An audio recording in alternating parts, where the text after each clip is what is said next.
नमस्कार, news for nation देख रहे हैं आप। मैं हूं आपके साथ रश्मि। अपने पांव पर कुल्हाड़ी किस तरह से मारते हैं ये कोई केंद्रीय मंत्री पशुपति कुमार पारस और चिराग पासवान से सीखे, क्योंकि जिस तरह से एलजेपी में दो फाड़ होने के बाद दोनों ही एक दूसरे पर इस बात को लेकर आरोप लगा रहे हैं कि पार्टी तोड़ने में इन्हीं का हाथ है, तो इससे नुकसान एलजेपी का हुआ है। बता दें कि घर घर की इस लड़ाई में, चाचा भतीजे की इस लड़ाई में स्वर्गीय रामविलास पासवान की पार्टी एलजेपी मिट्टी में मिल गई। एलजेपी का चुनाव चिन्ह बंगला मिट्टी में मिल गया और यही वजह है कि एलजेपी को जो है इस वक्त चुनाव आयोग की तरफ से फ्रीज कर लिया गया है और केंद्रीय मंत्री पशुपति कुमार पारस और चिराग पासवान को अब एक नई पार्टी का नाम और एक नया सिंबल दिया जाएगा। बता दें कि एक तरफ चिराग गुट की तरफ से लगातार इस बात को लेकर केंद्रीय मंत्री पशुपति कुमार पारस पर आरोप लगाया जा रहा है कि पशुपति कुमार पारस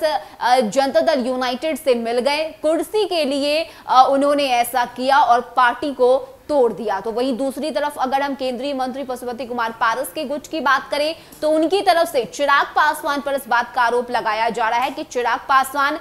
दिल्ली मुंबई में बैठने वाले लोग हैं, ये दलित की पीड़ा कभी नहीं समझ सकते और यही वजह है कि दलित के आरक्षण को खत्म करने की बात चिराग पासवान की तरफ से की जा रही है। यानी कि ये जो आर पार की लड़ाई है, ये जो चाचा भतीजे के बीच की लड़ाई है, ये कहीं ना कहीं अब और भी ज्यादा अब बढ़ती जा रही है और यही वजह है कि चुनाव आयोग की तरफ से एक ऐसा फैसला ले लिया गया, एक ऐसा निर्णय ले लिया गया जिससे एलजेपी अब खतरे में आ गई है। बता दें कि जिस तरह से एलजेपी को चुनाव आयोग ने फ्रीज कर लिया है, ऐसे में अब इंतजार इस बात का है कि कब चुनाव आयोग की तरफ से इस एलजेपी के चुनाव चिन्ह को किसी एक गुट को दिया जाता है। लेकिन ये अगर हम इस वक्त की बात करें, अगर हम इस वक्त की परिस्थितियों की बात करें तो चिराग पासवान और केंद्रीय मंत्री पशुपति कुमार पारस को एक नया चुनाव चिन्ह दिया जाएगा, एक नई पार्टी का नाम दिया जाएगा, सिंबल दिया जाएगा, जिसके बदौलत ही वो आगे की राजनीति कर सकेंगे। यानी कि जिस पार्टी को स्वर्गीय रामविलास पासवान ने सींचा, खड़ा किया, जिस पार्टी के साथ वो दलित के बीच गए, उन्होंने दलित के दिलों में जगह बनाई, गरीबों के नेता माने जाते थे रामविलास पासवान, दलितों के मसीहा माने जाते थे। ऐसे में स्वर्गीय रामविलास पासवान की छवि को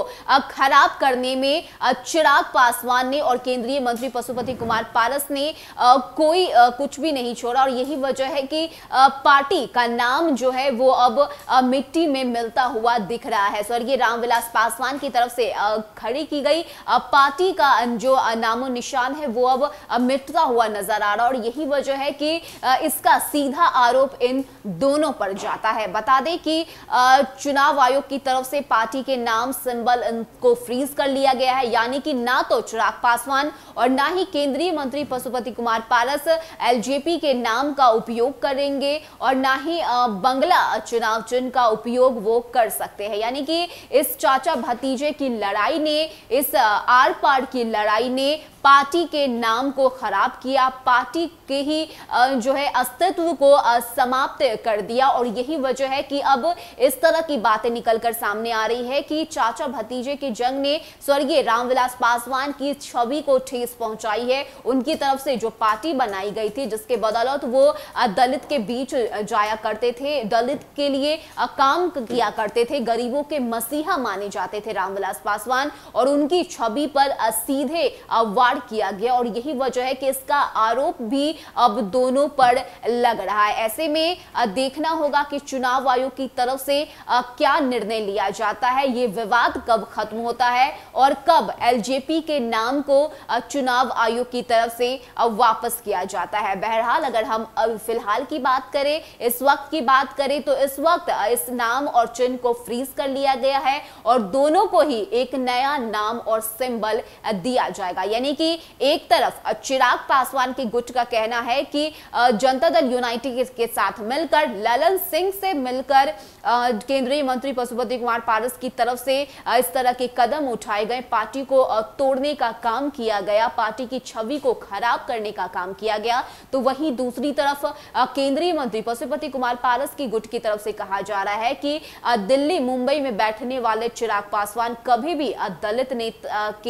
दलितों के जो है दुख को नहीं समझ सकते, और यही वजह है कि लगातार उनकी तरफ से ये कहा जाता है कि दलित के आरक्षण को खत्म करना चाहिए, यानी कि चिराग पासवान अपने पिता के नाम को ही खराब करने में जुटे हुए हैं, और यही वजह है कि इस तरह के बयान चिराग पासवान की तरफ से दिए जाते हैं। देखने वाली बात होगी कि ये विवाद आखिर खत्म कब होता है और कब